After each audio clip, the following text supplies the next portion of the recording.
This is Hellbilly with Rockstars Glued Radio, and I'm talking to the band Breakneck Pace. So how y'all doing tonight? Doing good. Pretty good. Yeah, very cool. Is this y'all's first time in Newport, Kentucky? Yes. Yes, it is. Yeah, cool. Can you introduce yourselves individually and what you do in the band? Metal Mike Jr., and I'm a bass player. Gary and Wildman Perry, lead guitar. Colin McLean, rhythm guitar. Dan Romero, drums. Jesse Silk, lyricist and vocalist. Awesome. So where are y'all based from? Westchester, Ohio. Oh, yeah. So is it a good scene up there, rock scene and metal scene? I would say yes and no to the fact that there's a lot of people that like a lot of our style, but and there's a lot of other ones that don't. The scene it's kind of varied. There's not many venues out there. Usually they're down here, down in the city. Right. So. All right, cool. So how long have y'all been a band? About 8 or 9 months. Since late January this year. Oh, really? Yeah. So cool. So how did y'all meet up and form? Craigslist. Oh, Craigslist. Well, it's funny. Funny story. I met Gary through Craigslist, and then we both individually found Mike, and neither of us knew, so we both messaged him. And then he's like, "Are you Dan?" And I'm like, "Yeah," and he's like, "Well, I just talked to Gary," and I was like, "No way." So, and then we found these two guys, Jesse and Colin. Colin's our newest. Colin just joined, what, 2 weeks ago? Yeah. I've been in for a couple We've been months. through a lot of guitarists and singers, and finally found some people at work. So how did y'all come up with the name Breakneck Pace? That was actually in my last band. I originally wanted to call it Breakneck Boulevard, and that was like a spin-off of Shotgun Messiah's Heartbreak Boulevard. But instead I took away the Boulevard and I saw in like the dictionary I was looking up something I think speed, because that's what I always liked, like speed metal and stuff like that. And I looked up speed, and the synonyms were Breakneck Pace. And I was like, that works. And I told Dan, and then we decided to name it that. All right, cool. Now, when you all was growing up, what was your inspirations of playing music and metal and stuff like that? My main ones, I got my musical styles from my dad, but Cliff Burton, Metallica, any Metallica, Pantera, Black Sabbath, those are my main influences. Oh, cool. My main influences would have to be Angus Young, both the guitars from Iron Maiden, Judas Priest, Motorhead, Guns N' Roses. There's a long list. But I will have to thank my buddy Theo Coffrin for getting me started on guitar. Without seeing him when I spent the night at his house playing that guitar and watching me in amazement at what he did on it, I wouldn't be here today. All right, cool. Mostly thrash metal bands of any kind, like Havoc, Anthrax, Megadeth. Nicely. I got started playing actually in my school's band, 6th grade, a little percussion snare drum thing. I didn't pick up drum set until 8th grade or so. After watching, I randomly happened to fall upon Metallica while I was on YouTube one day, and I was like, this is the coolest thing I've ever heard. So that's when I started playing drums. And picked up Guitar Hero Metallica. Yeah, I got Guitar Hero. I got Guitar. Yes, I started on Guitar Hero. Okay. And then my dad's like, "Do you want a real drum set?" So I'm like, "Sure." And I started taking lessons, and here I am. I think you're gonna get a little hate for that Guitar Hero. Yeah, whatever. I was like 10. Okay. Anyways, so influence-wise, I love so many bands of so many different genres of rock and metal. Same here. I like Metallica, Megadeth, Anthrax, all the big four. I like bands like Breaking Benjamin or whoever, and just it's a huge list. I could sit here all day and name them. Right. Yeah, I actually didn't grow up with metal. I grew up with Springsteen, who I still love to this day. But I mean, as I got in my teen years, I got Led Zeppelin 4 for my 13th birthday from my Aunt Deb. Shout out, I love you. And that just, I heard that and it blew me away, and I got into hard rock and metal since then. So Led Zeppelin then, and then hearing my first Iron Maiden song later on in my teen years just blew me away. They're my favorite band, and really, really inspired me to be here doing this. Cool. So, what's y'all's songwriting processes go as for your songs? It's whoever comes up with the first cool riff, and we're like, we just build off each other. It changes. Sometimes one of us will come in with a cool riff. Sometimes, one of us will come in with lyrics, or we'll just be jamming. A lot of our best stuff is just from screwing around jamming. I think it changes a lot. It varies. A lot of the stuff that we have started off with like a couple of cool riffs, and we jam it out, and then I find I tend to be the guy that arranges the songs. I pick out the cool bits and I put them in order, and then that's kind of how we structure it. Yeah, part by part a lot. Like our newest song, "In My Dying Breath," like I came up with the intro melody for that, and then Gary put like a riff for the verses together, and we really do that a lot. We piece parts together and then end up with the whole song. Yeah. Yep. Right. Cool. So, like, is there any pre-rituals before you like go on the stage or anything like that, or into the studio? Like any kind of like. Well, I like to cut chickens' heads off. I'm just kidding. I'm just kidding. I got nothing on that one. I don't think we do anything. We just say good luck and then we go. Go on. That's all I say is give nice each other a hug and pat on the back. I like to meet the other bands and kind of network with other groups. Like these, I've been talking to these guys in Detrimental. They're really cool. Yeah, they're actually really good. Yeah. I think as we grow as a band, we'll develop more tradition like that and stuff. Yeah. And things like that. So cool. Now, is there any other band or musician would you like to share the stage with later on down the road, or even studio with? Vehement Demise and Killing Session. Killing Session, definitely. I love Killing Session. There are 2 other thrash metal bands out in this area. Right. None that I can really think of that aren't like local, but bands like Iron Maiden, Megadeth. Oh yeah, of course. Motorhead. Opening for them, man, that'd be something else. Oh yeah. Robert Johnson. Molly was still I'm alive. big time into blues. Oh yeah. I love blues too. Really? Wow. We didn't mention that as much, but that's another big influence right there. Yeah. I mean, that's where Led Zeppelin gets it from, and we pass it on down through the generations. A nice, sexy blues jam just about every practice. Lay down a nice tasty jam. Right. So, like, is there a song that y'all have written that maybe have more special meaning to you than others, and that you've written? Well, I mean, lyrically, I mean, we all have our favorites. Right. Yeah, I mean, lyrically, for stuff I've written, "In My Dying Breaths," it's about a movie called Prayers for Bobby, and it was just a very moving film, and so that one I kind of feel close to the heart. I try to write it from his perspective. So that's a close one, and Medieval talks about like war and religion stuff. So I really try to hit on some topics, really addressing like why are we here, and some important things like that we like to put through with our music. So those are some ones that are personally like I like getting into that, as I'm singing what I've written. It's a cool process. Right, cool. What about you, Ollie? I'd say Medieval, because the riff that Garen came up with, that one was like way back when we started, so that just brings back like really good memories to me when I hear it of when we first started. We were just jamming in my basement. Alright, cool. My favorite would have to be there's a tie between our new song "In My Dying Breath" and Medieval. Those 2 right there are my favorites. Right. So, what would y'all be rather doing, in the studio, or would you be playing out? Both.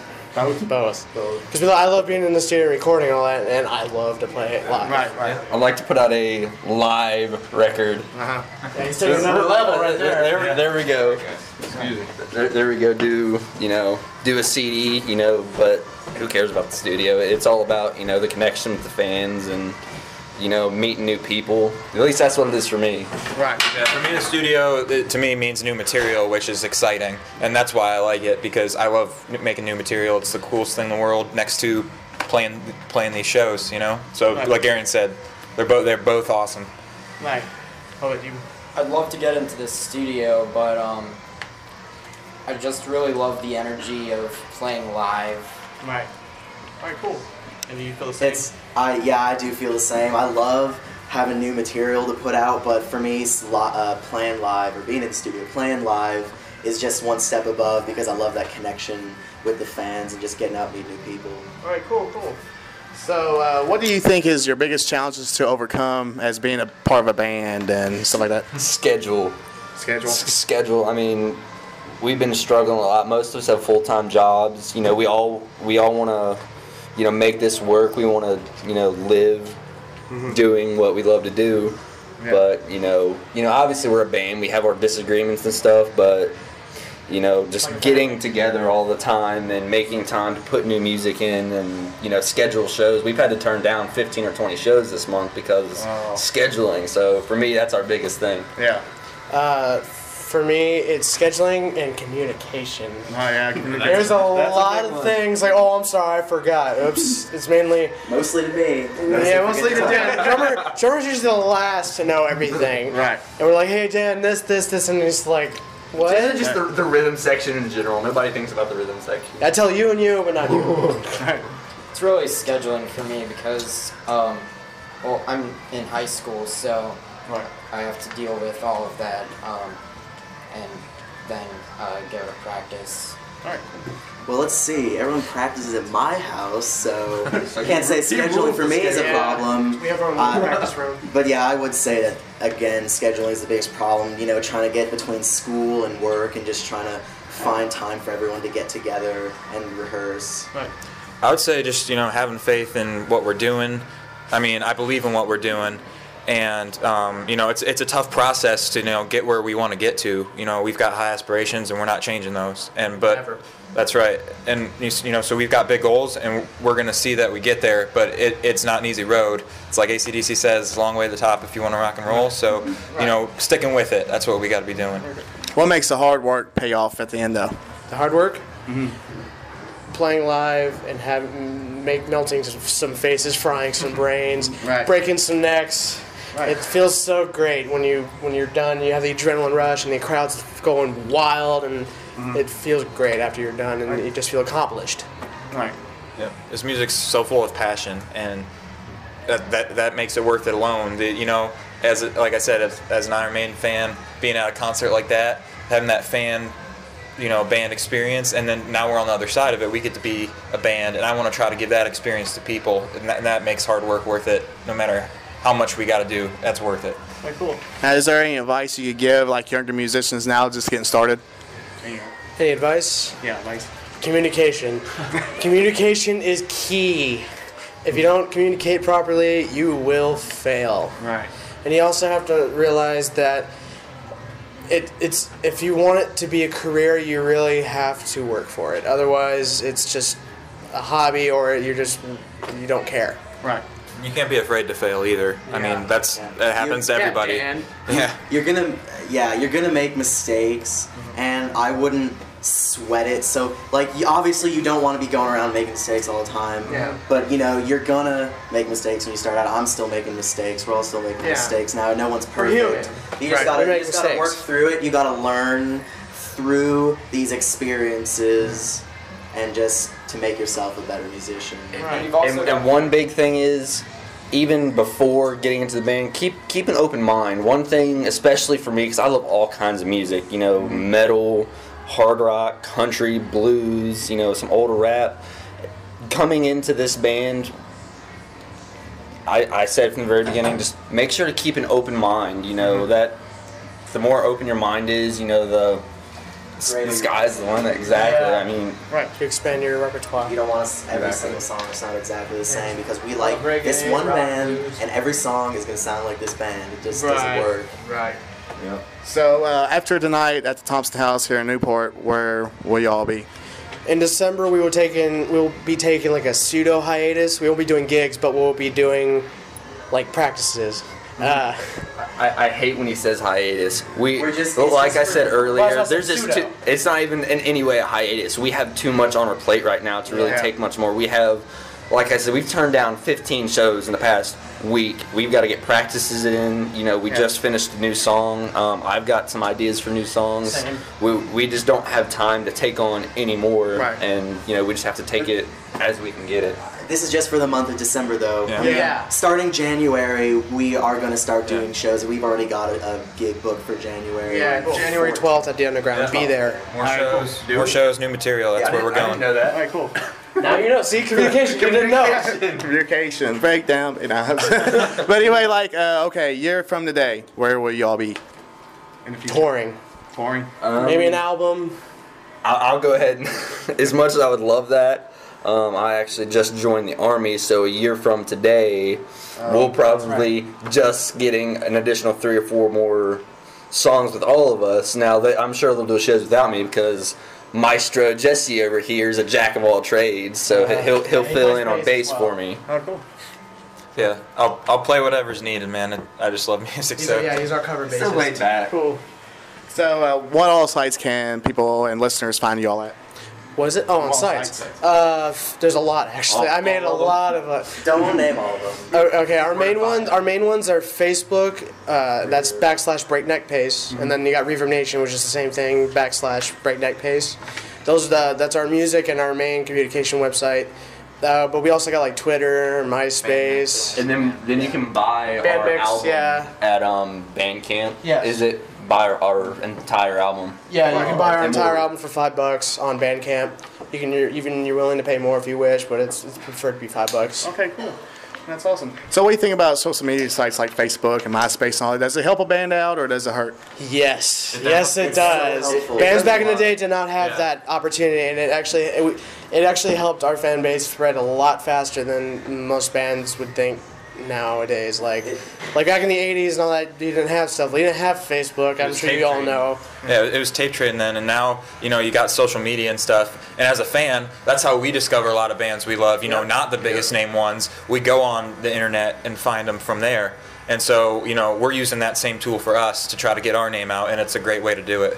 You have 100 fans on Facebook, and every single one of those 100 fans goes and shows one or two of their friends your song, and then they all go show, and it just spreads. And over the internet, you can contact anyone, anytime, super fast. So it just has the ability to spread out so fast. You see all those people on YouTube or whatever get big overnight, just like that, because it spread the video or whatever. Where's that guy from? We are actually sending a free autographed copy to a fan.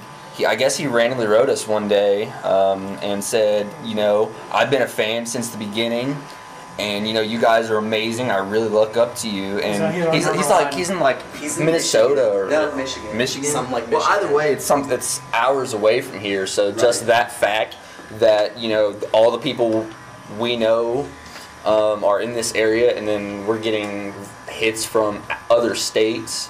That is something that back in the day the Metallicas and the Iron Maidens and the Zeppelins couldn't do. Right. It's all word of mouth back then. Yeah, I still think word of mouth too is a useful tool as well. When you go out and tell people, hey, check out my band, pass out flyers, give out business cards, so that's best too. It's not just social media. It's still you have to go out and physically do the work. Go out, put flyers on poles, force people to take a flyer. It's basically word of mouth and social media. The two main things you got to work for. All right, cool. So what's one of your craziest moments being a part of a band so far? It's something that sticks in your mind, whether it's on a stage or whatever. What's one of your craziest moments? Our first gig at the Mad Frog. They all laughing because they know this. It's okay now that it's over. Yeah, it's over now, but I still have a slight bit of regret. I only had one guitar, and now I have two because of this reason. My guitar string broke in the middle of our set, and I wasn't able to play. And I had to take his guitar, and he plays in a different tuning. So I had to take his, tune it up twice, and then the cable kept falling out, and then the tone was really deep and mushy. Then I finally had to turn the knob back up, and then it was just the whole first song. The whole first song was just a disaster. Yeah, what is going on? And I'm the front man, just telling the crowd, hey, we've had some technical difficulties. As soon as I let those two words out, I'm like, oh, we're at the point of no return here. But hey, we salvaged the show and the rest the best we could. The rest of the show went great. After I got his guitar working, it went quite great. Yeah, we got an encore for Doom. Yeah, it was our first show. So. Yeah, we sold the most tickets out of everybody too. That's awesome. So cool. So just want to say thank you so much for taking your time out and talking to us. And I got one more question. I'll let you go. What does music mean to you? Everything. Especially with me going in the military, music is what's going to get me through. It's gotten me through all the issues I've had with my dad, my mom. If I'm having a stressful day, I'll just stop whatever I'm doing and just relax. It's my stress reliever. It's if it wasn't for my girlfriend, it'd be my only crutch in bad situations. Right. For me, music is my drive. It is what gets me up and out of bed every morning. In all honesty, if I didn't have music, I probably wouldn't be alive today. Right. In all honesty, I agree. I wouldn't be here if I didn't have music. When I'm angry and I go after, like if I had a very bad day at work, like what you said, like I go home, play my guitar, or listen to some Metallica, and then I'm calm. I feel great afterwards, and then I just go get something to eat and then go to bed. Yeah. And I feel great, and then to me, it's as what Mike said, it's everything to me. Yeah. Music to me is pretty much my entire life since I've spent most of it playing violin, and I picked up bass a couple years ago, and guitar later than that, and I've just been learning for a long time, and it's what gets me through tricky situations and. Yeah, you know, they already said it, but music is my life. I would be lost without it. Like, I don't even know. I think it's funny when I tell people, I think it's kind of weird, but like if I leave the house and I forget my earbuds, I get really frustrated because then I can't listen to my music. It's like music is with me all the time. And, you know, when I'm frustrated, I can go play my drums and, you know, I'm hitting something, it makes me feel good. Or I can go, you know, listen to music on my laptop if I'm in a bad mood, or, you know, just have nothing to do. I can just sit down and listen to music, and it gets me through everything. Right. Cool. Yeah, I mean, music for me, you know, it's a way to connect with God, and you know, I'm just so blessed, you know, that He's given us that gift, and you know, it's just like these guys said, it's your solace, you know, it's there, you know, whenever you need it to be, and it's something, you know, to be passionate about, and you know, to just live wholeheartedly in that emotional realm it puts you in, and so it's very powerful. Very, very powerful thing. It's like music is never gonna leave you. It's not like, you know, it's not gonna break up with you or anything. It's always gonna be there when you need it. Right. It's there. Right. So. Alright, cool. And it rules. If you need a hug, music will give you a hug. Alright, cool. I just want to say thank you so much for taking your time out. Thank you. No problem. Appreciate it. We are Breakneck Pace, and you're listening to RockstarsGlued.com.